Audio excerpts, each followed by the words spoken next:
Episode की शुरुआत में एक लड़की बोलती है, जब मैं पैदा हुई थी तभी मेरी किस्मत तय हो चुकी थी। मेरी किस्मत में हमेशा से ही अकेलापन लिखा था। मैंने तो इसको बहुत पहले ही मान लिया था। शाही परिवार में पैदा हुई प्रिंसेस का इससे बचना और भागना नामुमकिन था। वापस से रंतारो को सीन दिखाया जाता है जहाँ पे वो लाइब्रेरी में होता है और उसे एक लड़की को देखकर झटका लगता है। रंतारो बोलता है, इसे देखकर मुझे झटका लगा, क्या ये मेरी सोलमेट है? लगा नहीं था मुझे यहाँ पे एक और सोलमेट मिल जाएगी। वो लड़की बुक लेकर पीछे जा रही होती है तो रंतारो बोलता है, कोई नहीं, इससे पहले तुम पढ़ लो। वो लड़की अपनी किताब खोलती है और वहाँ पे उंगली रखने लगती है। रंतारो बोलता है, लगता है शायद ये मुझे पढ़ने के लिए बोल रही है। रंतारो उस बुक को पढ़ता है तो उसमें लिखा होता है, मैं यहाँ की लाइब्रेरियन हूँ। तो रंतारो बोलता है, अच्छा तो तुम एक लाइब्रेरियन हो? वो लड़की बोलती है, हाँ तुमने सही कहा। रंतारो मन में सोच रहा होता है कि यहाँ पे क्या चल रहा है, कि लाइब्रेरी में बात करना मना है। वो लड़की बोलती है, तुम यहाँ पे क्यों, तुम्हें क्या चाहिए? मैं तुम्हारी मदद के लिए यहाँ पे हूँ। रंतारो मन में सोच रहा होता है कि लाइब्रेरी में तो बात करना मना है, इसलिए वो उसे इशारे में बताने लगता है कि मुझे बुक चाहिए। वो लड़की बोलती है, तुम बोल क्यों नहीं रहे हो? तो रंतारो बोलता है, तुम भी कहाँ बोल रहे हो? वो लड़की बोलती है, मुझे लोगों से बात करने में थोड़ी सी परेशानी होती है, माफ करना, मैं अभी किसी को बुलाकर लाती हूँ।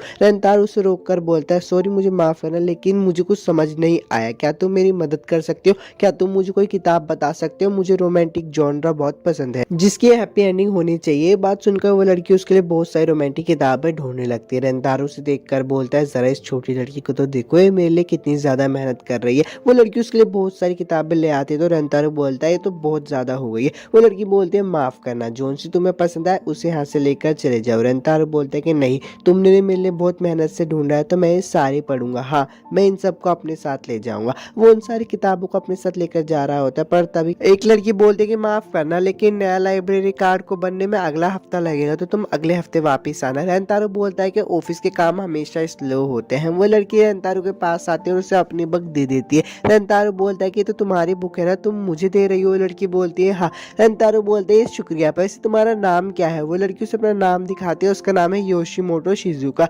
रंतारो बोलता है, अच्छा हम एक ही क्लास में हैं, मुझे माफ करना, लेकिन मुझे अभी सभी के चेहरे याद नहीं हुए। मेरा नाम है रंतारो और इस बुक के लिए शुक्रिया। हिकारी और इंडा का सीन दिखाया जाता है। हिकारी बोलते कि अरे वाह, रंतारो को ये वाली रेसिपी बहुत पसंद आएगी। इंडा सान बोलते मुझे भी दिखाओ। हिकारी बोलती है, अपनी बुक में देखो ना। तभी वहाँ पे रंतारो आ जाता है और बोलते तुम दोनों रेसिपी बुक देख रही हो। एपिसोड में आगे बढ़ने से पहले मैं आप लोगों से कुछ कहना चाहता हूँ। अगर आपको इस एपिसोड की एक्सप्लेनेशन अच्छी लगती है और अगर आप इसका नेक्स्ट एपिसोड चाहते हो तो मुझे कमेंट करके जरूर बताना और चैनल को भी सब्सक्राइब कर देना नेक्स्ट एपिसोड के लिए। हकारी सान बोलते कि मैंने बहुत सारी किताबें पढ़ी जिसमें मैं कोई अच्छी रेसिपी ढूंढकर तुम्हें खुश कर सकूं। इंडा सान बोलते कि हाँ मैंने भी पूरी कोशिश की है रेसिपी को ढूंढने में। रंतारो बोलता है कि मुझे बहुत खुशी हुई कि तुम जैसी मेहनती गर्लफ्रेंड है मेरे पास। रात का सीन दिखाया जाता है। रंतारो वही किताब पढ़ रहा होता है जो कि शिजुको सान ने दी होती है। वो इस किताब के अंदर की स्टोरी में घुस जाता है। एक लड़की सर कामकुरु को बोलती है, आज से तुम मेरे नाइट हो। कामकुरु बोलता है, प्रिंसेस मैं अपनी जिंदगी कसम खाता हूँ कि मैं आपकी रक्षा करूंगा चाहे कुछ भी हो जाए। उन दोनों के बीच में सबसे पहले यही बात हुई थी। अब सीन बदल जाता है और दिखाया जाता है एक ड्रैगन प्रिंसेस के ऊपर हमला करने ही वाला होता है, पर तभी वहाँ पे कामकुरु आ जाता है और उस ड्रैगन को मार के प्रिंसेस को बचा लेता है। प्रिंसेस कामकुरु को हील कर रही होती है और तभी उन लोगों के बीच में प्यार की शुरुआत हो जाती है।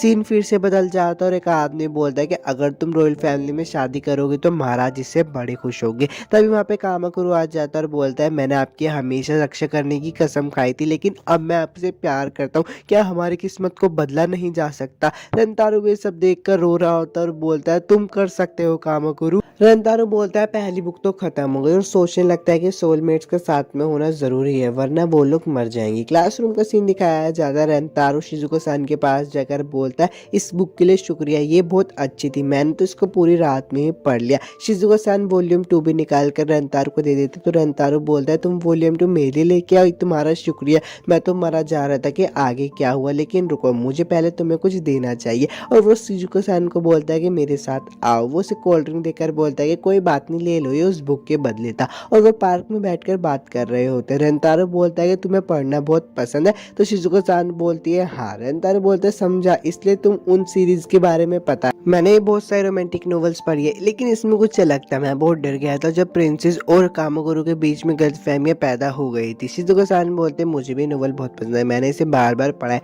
रंतारो बोलता है, अच्छा तो ये बात है, मैं समझ गया, मेरा मतलब जैसे तुम बार बार बात करते हो, हमेशा पेजेस खोलकर सही लाइन तुरंत खोज लेती हो, मुझे लगता है तुम इस बुक को बहुत अच्छे से जानती हो। मैं तो एक बुक को कभी बार बार पढ़ ही नहीं सकता, तुम बहुत कमाल की हो। शिजुको सान बोलते हैं, मैं तारीफ के लायक नहीं हूँ, मुझे ऐसे बात करने की आदत शुरू से है। मुझे आज तक ऐसा कोई नहीं मिला जिसे मैं दोस्त कह सकूं। मैं तुम्हें दिल से शुक्रिया कहती हूँ कि तुम मुझसे दूर नहीं गए। रेंतारो बोलता है भला मैं ऐसा क्यों करूंगा, और वो बोलता है क्या तुम मुझे फिर से वॉल्यूम 1 दे सकते हो, मैं इसे जल्दी ही लौटा दूंगा। शिजुका सान उसे वॉल्यूम 1 दे देते हैं और लाइब्रेरी का सीन दिखाया जाता है। वो अपना काम कर रही होती है, तभी एक पीछे से लड़की आके बोलते हैं क्या बात है शिजुका सान, आज तो तुम बड़ी खुश लग रही हो। शिजुका सान बोलते नहीं नहीं ऐसी बात नहीं है, ये भी रोज की तरह ही दिन है, मैं तो अपना काम कर रही हूँ। वो लड़की बोलती है अच्छा ठीक है मैं समझ। क्लासरूम का सीन दिखाया जाता है। शिजुका सान रेंतारो कुन का वेट कर रही होती है और ऐसे ही 3 दिन निकल जाते हैं। वो उदास होकर जा रही होती है, तभी उसे आवाज आती है कि तुम आजकल बहुत ज्यादा नींद में लग रहे हो रेंतारो कुन।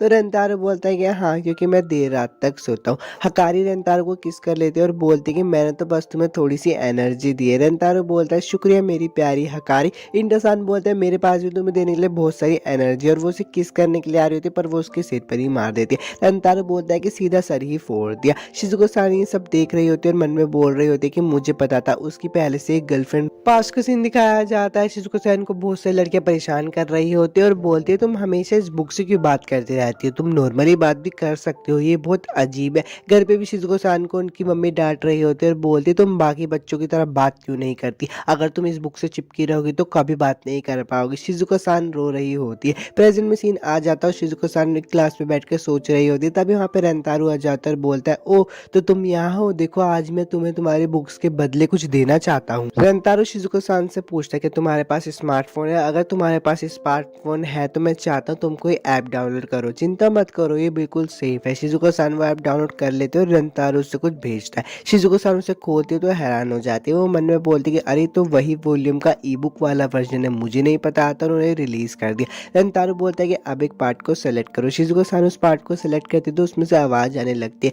रेंतारो बोलता है कि एक टेक्स्ट सॉफ्टवेयर है, ये किसी भी टेक्स्ट को सही आवाज में बदल कर बोलता है। शिजुको सान मन में बोलती है कि इसने पूरी बुक को पढ़ा और फिर उसको इसमें लिखा, वो भी इसने सब खुद से कहा। रेंतारो बोलता है कि मैं तुमसे बात करना चाहता था लेकिन मैं तुमसे जबरदस्ती बात नहीं करवा सकता था, चलो अब कुछ कहो। शिजुको सान उसमें बोलते हैं मुझे तुमसे प्यार है और रोने लगती है। वो बोलते हैं कि मुझे तुमसे जवाब की कोई उम्मीद नहीं है, मुझे पता है तुम्हारे पास पहले से ही गर्लफ्रेंड है। रेंतारो मन में सोच रहा होता है कि अच्छा मैं समझ गई किस लिए हो रहा है, ऐसा इसलिए हो रहा है क्योंकि वो मेरी सोलमेट है। रेंतारो शिजुको को बोलता है मैं भी तुमसे प्यार करता हूँ और उसको गले लगा लेता है। अब सुबह का सीन दिखाया जाता है जिसमें को शिजुको को उन दोनों से मिलवाता है। उन्हें बोलता है क्या मैं शिजुको सान को अपनी गर्लफ्रेंड बना सकता हूँ। इंडा सान बोलते क्या तुम्हारा दिमाग खराब हो गया। हकारिस बोलते रेंतारो तुम ऐसा कैसे कर सकते हो, तुम किसी और से प्यार हुआ और फिर भी तुमने उसके लिए हमें नहीं छोड़ा। मेरा विश्वास करो मैं तुम सब लोगों को इक्वली प्यार करूंगा, अगर तुम लोगों का भी कुछ भी प्रॉब्लम हो तो मुझे बता देना। जो अपने प्यार करने वालों को धोखा देता है उसे तो नर्क पे भी कांटे मिलते हैं।